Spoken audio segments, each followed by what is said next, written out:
ಜನನಿ news ಚಾನೆಲ್ಗೆ like ಮಾಡಿ, subscribe ಮಾಡಿ, ಶೇರ್ ಮಾಡುವ ಮೂಲಕ ನಮ್ಮ ಚಾನೆಲ್ಗೆ ಸಹಕರಿಸಿ. ಹೆಚ್ಚಿನ ಮಾಹಿತಿಗಾಗಿ ಸಂಪರ್ಕಿಸಿ ಹರಿಚಿನ್. 27ನೇ ಸಾಲಿನ ಎಕ್ಸಾಮ್ ಬರೀತಾರೆ ನಮ್ಮ ಎಲ್ಲ ಮಕ್ಕಳಿಗೂ ಕೂಡ ಆಲ್ ದಿ ಬೆಸ್ಟ್ ಹೇಳ್ತಾ ನಮ್ಮ ಭವಾನಿ ವಿದ್ಯಾಸಂಸ್ಥೆಯಿಂದ ಎಲ್ಲ ನಮ್ಮ ಈ ಸಂಸ್ಥೆಯಲ್ಲಿ ಬರೀ ಎಲ್ಲ ಶಾಲೆಯ ಮಕ್ಕಳಿಗೂ ಕೂಡ ಆಲ್ ದಿ ಬೆಸ್ಟ್ ಹೇಳ್ತಾ ಇದ್ದೀವಿ. ಎಲ್ಲರೂ ಚೆನ್ನಾಗಿ ಎಕ್ಸಾಮ್ ಬರೆದು ಒಳ್ಳೆಯ ಒಂದು ಶ್ರೇಯಾಂಕದಲ್ಲಿ ತೇರ್ಗಡೆ ಆಗಬೇಕಂತ ನಮ್ಮ ಕಡೆಯಿಂದ ಮತ್ತು ನಮ್ಮ ಸಂಸ್ಥೆಯ ಕಡೆಯಿಂದ ಎಲ್ಲರೂ ಆಶಿಸ್ತೀವಿ.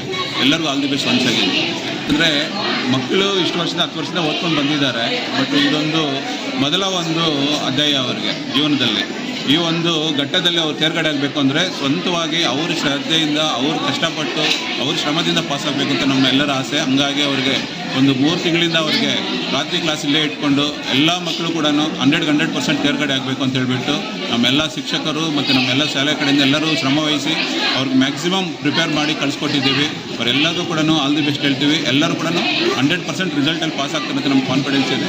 ಸೊ ತುಂಬ ಆಗಲಿ ಅಂತ ನಾವು ಆಶಿಸ್ತಾ ದೇವರಲ್ಲಿ ಪ್ರಾರ್ಥನೆ ಮಾಡ್ತೀವಿ. ಇದಾದಮೇಲೆ ನೆಕ್ಸ್ಟ್ ಇದ್ರ ಬಗ್ಗೆ ಯೋಚನೆ ಮಾಡಬೇಡಿ, ನೆಕ್ಸ್ಟ್ ಸಬ್ಜೆಕ್ಟ್ ನೋಡ್ಕೊಳ್ಳಿ ಅಷ್ಟೇ. ಇದು ಸರಿಯಾಗಿ ಅಟೆಂಡ್ ಮಾಡಿಲ್ಲ ಅಂತ ಮೈಂಡಲ್ಲಿ ಇಟ್ಕೋಬೇಡಿ. ಇದನ್ನು ಜಸ್ಟ್ ಅಲ್ಲಿ ಬಿಟ್ಬಿಡಿ, ನೆಕ್ಸ್ಟ್ ಸಬ್ಜೆಕ್ಟ್ ಮೂವ್ ಆಗಿ. ಯಾರು ಇದ್ರ ಬಗ್ಗೆ ಟೆನ್ಷನ್ ತಗೋಬೇಡಿ, ಬರೋದಾದ ತಕ್ಷಣ ಬಿಟ್ಬಿಟ್ಟಿದ್ದಾರೆ. ಆಮೇಲೆ ಬೇಕಾದ್ರೆ ರಿವರ್ಕ್ ಮಾಡ್ಕೊಳ್ಳಿ. ಎಕ್ಸಾಮ್ಸ್ ರಿವರ್ಕ್ ಮಾಡ್ತೀನಿ, ಎಷ್ಟು ಬರ್ತೀನಿ ಗೊತ್ತಾಗುತ್ತೆ. ಎಲ್ಲರೂ ಆಲ್ ದಿ ಬೆಸ್ಟ್, ಒಳ್ಳೇದಾಗಲಿ.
ಫಸ್ಟ್ ಟೈಮ್ ಎಕ್ಸಾಮ್ ಬರೋಕ್ಕೆ ಬರ್ತಾ ಇದ್ದೀರಾ, ಏನು ಅನಿಸ್ತಾ ಇದೆ ನಿಮಗೆ?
ದರ್ಶನ್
ಯಾವುದು ಆದಷ್ಟು ಯಾವುದು ಮಿಸ್ ಮಾಡ್ಕೊಂಡು ಈಸಿ ಆದರೆ ಎಲ್ಲ ಮಾಡ್ಕೊಂಡು ಆಮೇಲೆ ಒಂದು ಸ್ವಲ್ಪ ಆಮೇಲೆ ಲಾಸ್ಟ್ಗೆ ಫಸ್ಟ್ ಕ್ವಶನ್ ನೀಟಾಗಿ ಅರ್ಥ ಮಾಡ್ತೀವಿ. ಫಸ್ಟು ಕ್ವಶನ್ನ ಒಂದಲ್ಲ ಎರಡು ಸಲ ಓದ್ಕೊಳ್ಳಿ. ಯಾಕಂದರೆ ಒಂದೊಂದು ವರ್ಡ್